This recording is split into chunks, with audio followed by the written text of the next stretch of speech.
दियो और चैनल ने सब्सक्राइब कर दियो और बेल आइकन दबाना भूलियो मत ताकि नोटिफिकेशन मिल जाए। राम राम। 1.5 नंबर तो इसमें मिलेंगे और भाई 1.5 नंबर पूरे मिलेंगे। तो बताओ कोई जोर पड़ी, कितना आसान था। ठीक है, पैरेलल के अंदर 3 को जोड़ते हैं हम। ये तो था 2 के लिए, ये फार्मूला होता है 2 रजिस्टर के लिए, और 3 के लिए होता है 1/RP = 1/R1 1/R2 S। वही है ये जो मैंने 4 बल्ब जो लगा के दिखाए थे और एक बुझ गया था, एक जल रहा था। क्या काम आता है ये देखो, it is use to find an unknown resistance of a conductor. Friends, मैं उम्मीद करता हूँ आपको हमारे ये जो पर्सन करवाएं 3-3 नंबर की 5 पर्सन, ये समझ में।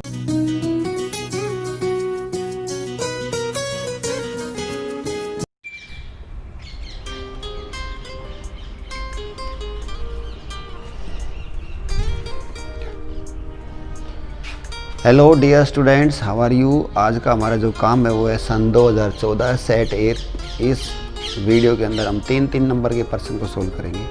तो हमारा पहला पर्सन आता है कैपेसिटर से रिलेटेड है और न्यूमेरिकल है ये, और हमारे एग्ज़ाम के अंदर 20% न्यूमेरिकल आते हैं, 20% न्यूमेरिकल आते हैं जो टोटल मार्क्स होते हैं उनके।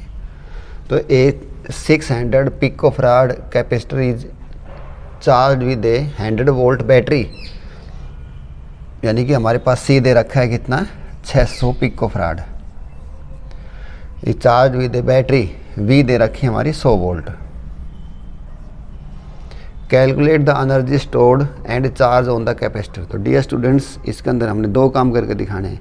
एक तो एनर्जी स्टोर्ड, जब सी और वी दे रखी हो तो एनर्जी स्टोर्ड का फार्मूला हम ये लिखते हैं 1/2 CV²। तो यहाँ पे करते हैं इसको सोल्व। 1/2 सी की जगह लिखो 600। ये जो पिको दे रखा है, पिको का मतलब होता है 10 की शक्ति -12, और वोल्ट V²। वी कितनी दे रखी है, जो 100 दे रखी है, इसको 10 की शक्ति 2 लिख देता हूँ, और इसका स्क्वायर करोगे तो क्या बनेगा, 10 की शक्ति 4 वोल्ट। ठीक है, बस सोल्व करो भाई। ये आ गया, सारी जीरो बना दो इकट्ठी। 2 × 6, ये 10 की 2 होगी, ये -की 12 होगी, ये +की 4 होगी। तो 2 × 6 3, और 2 और 4 6, वो 12 में से जाएंगी तो कितने बच जाएंगी, गुणा 10 की शक्ति -6, और एनर्जी यूनिट क्या होती है, जूल। 3 × 10 की शक्ति -6 जूल, ये हमारी एनर्जी आ जाएगी। इसी पर्सन के अंदर वो कहता है कि चार्ज भी बताओ। तो इनका फार्मूला होता है C = Q × V। ठीक है, ये इनका फार्मूला है हमारा। Q is directly proportional to V। जितनी बड़ी बैटरी होगी उतना ज़्यादा चार्ज होगा, तो Q = CV। ये है फार्मूला हमारा। तो यहाँ पे ये लिखेंगे Q = CV। तो अब इसमें देखो C और V दोनों दे रखे, इनकी गुणा कर देते हैं। इनकी गुणा करो, तो गुणा करोगे तो वही उत्तर आ जाएगा। 600 × 10 की शक्ति -12, और V की जगह कितना लिखो, 10 की शक्ति 2। तो ये बन गया हमारा 600 6 × 10 की शक्ति -8 कूलाम। ये इसका सेकंड पार्ट था। ठीक है, ये इसका सेकंड पार्ट था। और देख लो भाई 12 हुई कि नहीं हुई। तो अब हमें 1.5 नंबर तो इसमें मिलेंगे और भाई 1.5 नंबर पूरे मिलेंगे। तो बताओ कोई जोर पड़ी, कितना आसान था। ठीक है, पूरा स्क्रीनशॉट ले लो।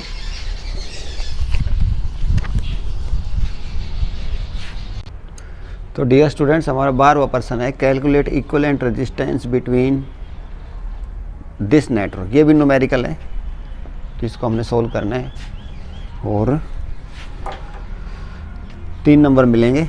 तो ये देखो, सीरीज़ और पैरेलल का हमें याद होना चाहिए फार्मूला कि सीरीज़ में हम इनका क्या फार्मूला होता है, पैरेलल में क्या होता है। तो हम उसको एक बार अपडेट कर देते हैं। सीरीज़ के अंदर रेजिस्टेंस होते हैं वो डायरेक्ट जुड़ते हैं R1 + R2।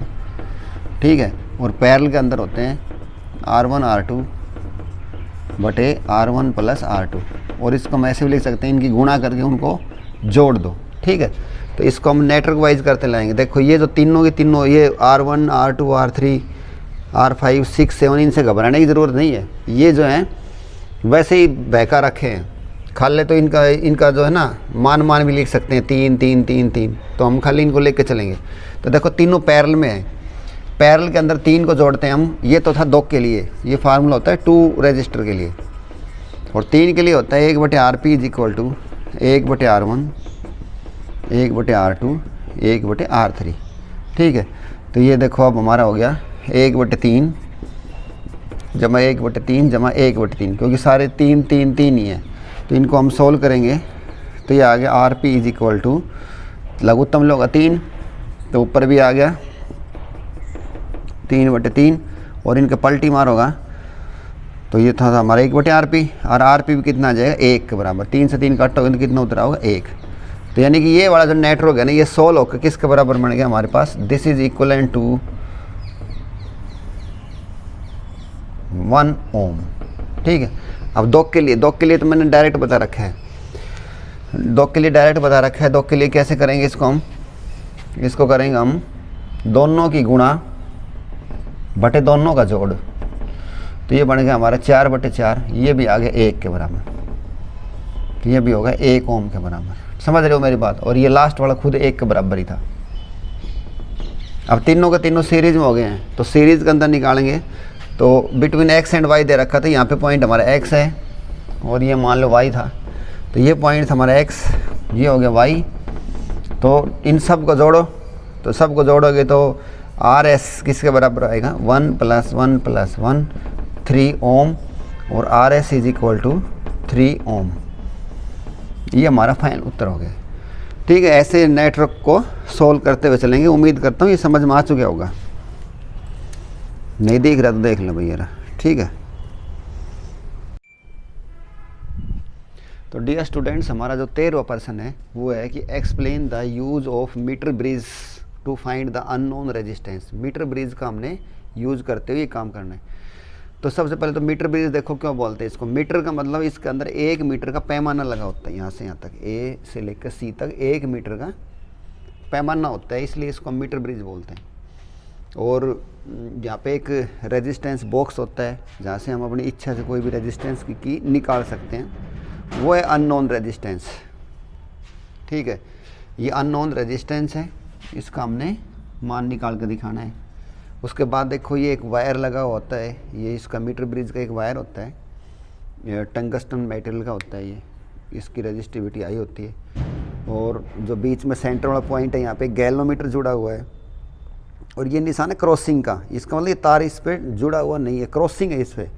और ये है जॉकी, इसको हम जॉकी बोलते हैं। Jockey is a slide contact device. तो अब देखो भाई, ये इसी के साथ हमने एक बैटरी भी लगाई है, और ये की है, इनको जोड़ेंगे तो करंट इसमें जाएगा, और वही गैल्वेनोमीटर की जो सुई है ना, वो एकदम इधर भागेगी, और उसको इस पर टच करके उसको यूँ स्लाइड करते हुए ले जाओ। जितने दूरी के ऊपर वो 0 बन जाए उसको नोट कर लेना। जैसे मान लो हम यहाँ से चले थे, मान लो 20 सेंटीमीटर के ऊपर वो 0 बन गया, कौन, गैल्वेनोमीटर की सुई वापस 0 पर चली गई, तो इसको नोट कर लो। ये L1 होगी, ये मान लो 20 होगी, तो परली बताओ कितनी बचेगी, 80। और ये जो इतना वायर था, इस वायर का रेजिस्टेंस R, तो इधर कितना बच गया, आप कहोगे सर 20 R हो गया। तो यूनिट वायर का था R, तो 20 सेंटीमीटर कितना होगा 20 R, परला कितना हो गया 80 R। तो डियर स्टूडेंट्स, ये P का रोल करेगा, ये क्या होगा, रोल करेगा, R तो है ही, S भी है ही। तो व्हीटस्टोन ब्रिज जो हमने इसकी जो कंडीशन पढ़ी थी वो क्या थी, P/Q = R/S। यहाँ से R से R कट जाएगा और इनका हम मान निकाल देंगे। ठीक है, ये इसका सिस्टम होता है। अब देखो इसको थोड़ा मैंने लिखा भी है, डायग्राम समझ में आ गया होगा। इसमें 2 गैप होते हैं, एक गैप ये रहा, एक गैप ये रहा, ये दोनों गैप है। देखो तो भाई पर्सन नहीं, a metre bridge is also known as slide wire bridge. ठीक है, मीटर ब्रिज का दूसरा नाम क्या होता है, स्लाइड वायर ब्रिज। स्लाइड का मतलब होता है इस पर हम स्लाइडिंग कर सकते हैं, जॉकी की। Is an instrument that works on the principle of A Wheatstone bridge. जो व्हीटस्टोन ब्रिज जो होता है उसके प्रिंसिपल के ऊपर काम करता है। व्हीटस्टोन ब्रिज की जो बैलेंस कंडीशन थी वो क्या थी, हम सब ने पढ़ रखी है, P/Q = R/S। वही है, ये जो मैंने 4 बल्ब जो लगा के दिखाए थे और एक बुझ गया था, एक जल रहा था। क्या काम आता है ये देखो, it is use to find an unknown resistance of a conductor. किसी भी एक कंडक्टर का है ना अननोन रेजिस्टेंस है, उसका मान निकालने के लिए काम आता है। तो ये तो थी इसकी डेफिनेशन, समझ में आ गई इसको मीटर ब्रिज क्यों बोलते हैं, डायग्राम भी समझ में आ गया होगा। तो आगे देखो डियर स्टूडेंट्स, इंट्रोडक्शन के बाद इसके अंदर हमें क्या क्या सामान चाहिए, क्या क्या एपरेटस चाहिए। साइंस के अंदर जो सामान चाहिए, जो एपरेटस चाहिए, सामान को हम एपरेटस बोलते हैं, ठीक है। तो इसमें देखो क्या क्या एपरेटस है। एक मीटर ब्रिज होना चाहिए हमारे पास, ये मीटर ब्रिज ही है, ये एक लकड़ी का होता है बॉक्स, उसके ऊपर लगे होते हैं। ये एक तो मीटर ब्रिज हो गया, ठीक है जी। उसके बाद क्या चाहिए, उसके बाद हमने एक रेजिस्टेंस बॉक्स चाहिए ये वाला। उसके बाद गैल्वेनोमीटर चाहिए, 3 नंबर पे गैल्वेनोमीटर है। तो मैं इनको नंबरिंग कर दूं या समझ रहे हो, ठीक, गैल्वेनोमीटर होगा। आगे और क्या चाहिए, unknown resistance of length 1 metre, ये अननोन रेजिस्टेंस भी चाहिएगा, लेंथ 1 मीटर हो। कनेक्टिंग वायर, कनेक्टिंग वायर क्या हो, देखो ये तार जो है ना बैटरी के साथ जो दौड़ रखे हैं, जिसको आपने हमारे लैब में देख रखे हैं, वो सफ़ेद रंग के धागे के से, वो कनेक्टिंग वायर होते हैं, जोड़ने के तार। उसके बाद जॉकी होती है, जॉकी ऐसा पेन जैसी होती है जो स्लाइड कॉन्टैक्ट डिवाइस है, जिसको हम रगड़ते हैं इसके ऊपर, जॉकी भी होगी। और 1 वे की, इसको हम बोलते हैं 1 वे की। तो ये थी हमारी एपरेटस की रिक्वायरमेंट। अब हम देखेंगे ये काम कैसे करेगा, कैसे हमने इसको निकाल के दिखाना है, ठीक है। ये नोट्स बना लियो, स्क्रीनशॉट मार लिया करो इनके। अब देखते हैं डियर स्टूडेंट्स हम इसकी प्रोसीजर क्या है। प्रोसीजर का मतलब ये कैसे काम करता है, कैसे काम करेगा ये। तो अभी हमने जो पीछे जो दिखाए थे, वो जो लाल रंग से भी मैंने लिखे थे, वो सारे इंस्ट्रूमेंट को कलेक्ट कर लो। Collect the instruments and prepare connection as shown in the figure. जो डायग्राम में दिखाए ना उनको ऐसे ही कनेक्ट कर लो। रेजिस्टेंस बॉक्स को यहाँ पे लगा दो, अननोन रेजिस्टेंस को वहाँ लगा दो, गैल्वेनोमीटर को जोड़ दो, बैटरी जोड़ दो, ठीक है। तो ये पॉइंट नोट कर लेना। Collect the instrument and prepare connection as shown in the figure. उसके बाद take some suitable kind of resistance R from the RB. RB का मतलब होता है रेजिस्टेंस बॉक्स। रेजिस्टेंस बॉक्स के अंदर से आप अपनी मर्जी से कोई एक चाबी बाहर निकाल लो। उसके बाद हमने एक जॉकी लेनी है, जॉकी को पहले ए पॉइंट पर टच करो तो गैल्वेनोमीटर की सुई इधर भाग के आएगी, फिर उसको सी पॉइंट पर टच करो, फिर वो उधर जाएगी, ठीक है। यही बात लिखी है, touch the jockey at point A, look that there exist deflection in the galvanometer on one of the side, पूरी एक साइड के अंदर घूम जाएगी ऐसे यूँ। Then on the point C, फिर उस जॉकी को उस पॉइंट सी के ऊपर रखो तो गैल्वेनोमीटर की सुई उधर चली जाएगी परली तरफ। तो on the deflection on the other side. इसके आगे 2-3 छोटे छोटे काम और करके देखेंगे। नेक्स्ट है इसी के अंदर ही find the position of null point. तो देखो नल का मतलब होता है 0। हमने जो नल पॉइंट है वो उसकी पोजीशन देखनी है कि उसकी पोजीशन कहाँ पे आती है, कितने सेंटीमीटर के ऊपर आती है। तो find the position of null point having deflection in the galvanometer that become 0, कि गैल्वेनोमीटर की सुई वापस 0 पर आ जाए ना, उस पॉइंट को नोट कर लो, उसको बोलते हैं नल पॉइंट। उसके बाद देखो डियर स्टूडेंट्स, ये ए बी जो लेंथ है इसको हम नोट कर लेंगे। इसको मैंने एल से ही लिख दिया है, ए बी बराबर एल। तो BC कितनी होगी बताओ, BC होगी हमारी 100 माइनस एल, क्योंकि ये तो 1 मीटर का तार है पूरा। अब देखो ये जो वायर है, ये जो वायर है इसका let small R be the resistance per unit volume, per unit length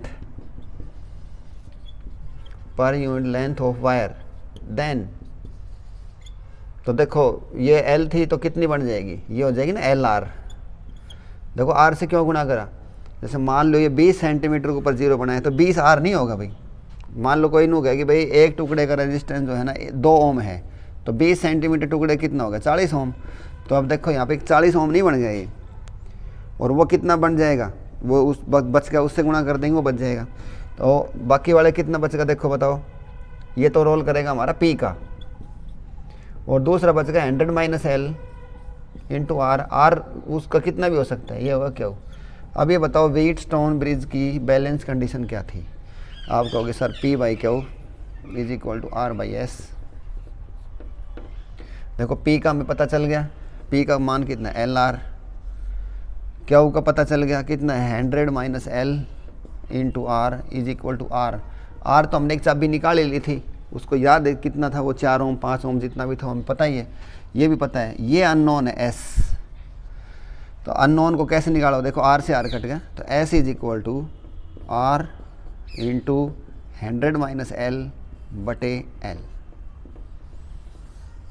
अब देखो ये सारी चीज़ दे रखी, आर का भी हमें पता है, लेंथ का भी पता चल गया, नल पॉइंट जिस पर आया था।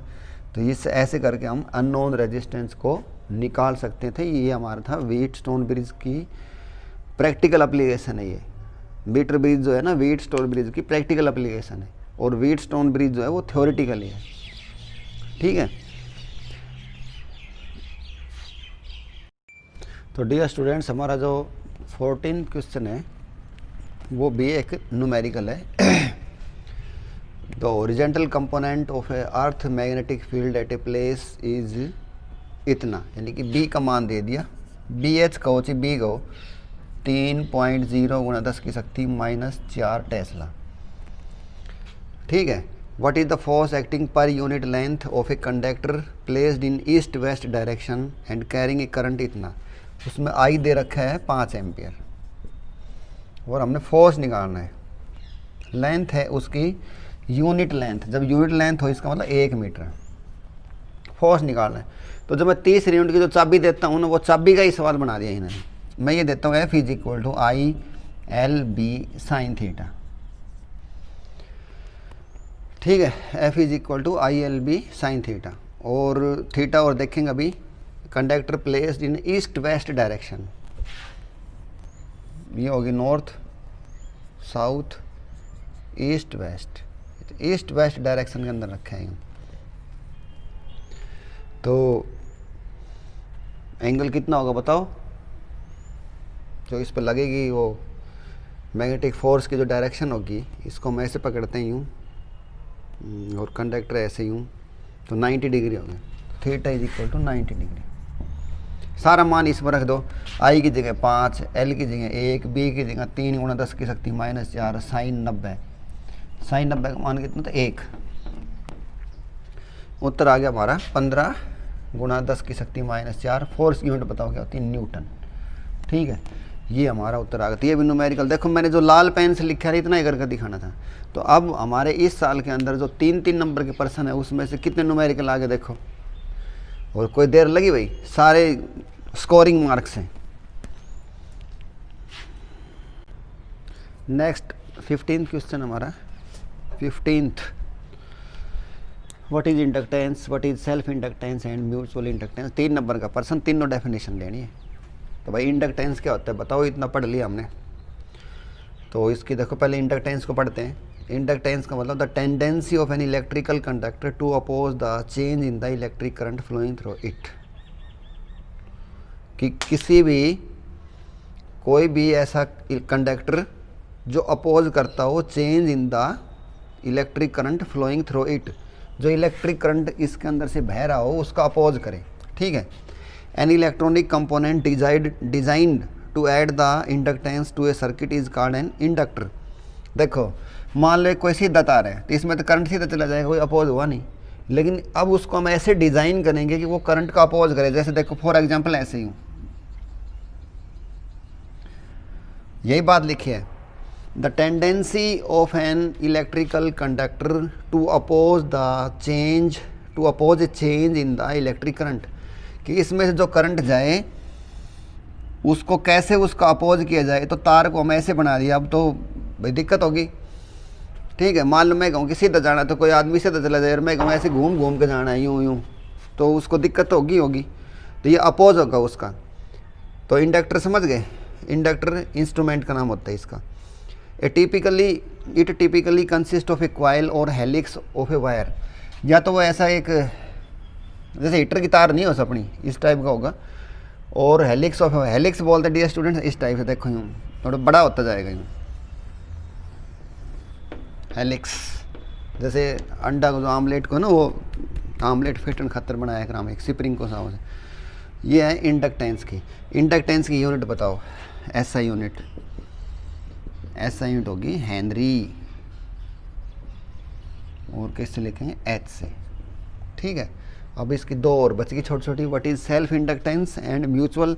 सेल्फ होगा तो एक कॉइल होगी, और 2 होगा तो कौन सी होगी, म्यूचुअल वाली।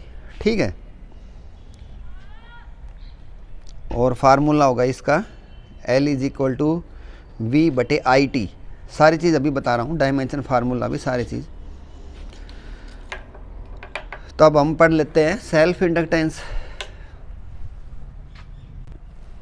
सेकंड डेफिनेशन है इसकी, what is self inductance. Self inductance क्या होगी? देखो सेल्फ लग गया ना, सेल्फ, सेल्फ मतलब इट सेल्फ इंडक्टेंस। जब कोई कॉइल होगी उसके अंदर से करंट जाएगा तो उसका अपोज करती है, उसकी फ्लक्स चेंज होती है, तो उसके अंदर एक चीज़ पैदा होती है, उसको हम बोलते हैं इंड्यूस्ड ईएमएफ। ठीक, तो देखो ये क्या है, the changing flux linkage with the electrical conductor of the coil causes EMF to be induced across the coil. ठीक है, this phenomena is called self inductance. The ability to induce EMF across the coil itself, कि वो खुद ही अपने अंदर induced EMF को पैदा करती है, this is known as the inductance of the coil. देखो यहाँ पे मैंने इटसेल्फ यूज़ किया, इटसेल्फ। ठीक है, जैसे देखो डायग्राम समझ लो, ये जैसे कोई हमारी कॉइल होगी, इसको डिज़ाइन किया है कि इसके अंदर से जब करंट जाएगा तो वो इसका अपोज करेगी, और इसके साथ हमने एक मैग्नेट ले ली नॉर्थ साउथ, और जब इसको हम इसके पास बार बार लेके आ जा रहे हैं तो देखो इसमें से लाइंस गुजर रही हैं ऐसी, इनकी संख्या कम ज़्यादा होती है। तो यहाँ पे जो इंड्यूस्ड ईएमएफ पैदा होगा वो कॉइल अपने आप खुद पैदा करती है, इसको हम लिखते हैं इट सेल्फ इंडक्टेंस, यानी कि खुद का ही होता है। ये डेफिनेशन है, इसके नोट्स बना लेना और डायग्राम बना देना। अब एक इसमें लास्ट बचेगा म्यूचुअल इंडक्टेंस, और ये हमारी म्यूचुअल इंडक्टेंस। इसमें देखो म्यूचुअल आ गया तो इसका मतलब दो कॉइल होगी, दो कॉइल लेंगे हम, ये होगी हमारी एक कॉइल और इसके साथ में ये एक दूसरी कॉइल होगी ये वाली, इसको बोलेंगे सेकेंडरी या प्राइमरी। ठीक है, इसमें करंट आया जाएगा इसमें भाई। तो देखो it is the property of two coils by virtue of which each opposes any changes in the value of current flowing through the other by developing a induced EMF, कि इसके अंदर each opposes any changes in the value of current।